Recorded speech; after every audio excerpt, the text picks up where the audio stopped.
കിളിയേ കിളിയേ മണിമണി മേഘത്തോപ്പിൽ ഒരു മലർന്നുള്ളാൻ പോരൂ. ഇതൊരു വർണ്ണക്കാഴ്ചയുടെ തുടക്കമാണ്.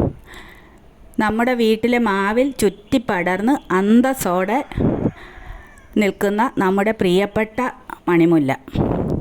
നിറയെ മൊട്ടിട്ട് ഇടയ്ക്കിടെ പൂക്കൾ വിരിഞ്ഞിട്ടുമുണ്ട്. കഴിഞ്ഞ വർഷം ന്യൂ ഇയറിന് ഇവൾ നിറയെ പൂക്കളുമായി നമ്മുടെ മനസ്സിനും കണ്ണിനും ഇമ്പമേകി. വീടിനാകെ സുഗന്ധം പരത്തിക്കൊണ്ടാണ് ഇവളുടെ നിൽപ്പ്. ഇവൾ എൻ്റെ മാനസപുത്രിയാണ്. ഞാൻ ഇവൾക്ക് പേരിട്ടിട്ടുണ്ട് മുത്തുമണി.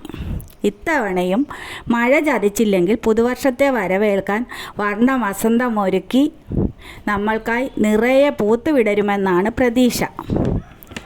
പ്രതീക്ഷകൾ സഫലമാവട്ടെ. പുതുവർഷത്തിൽ വീണ്ടും നമുക്ക് കാണാം.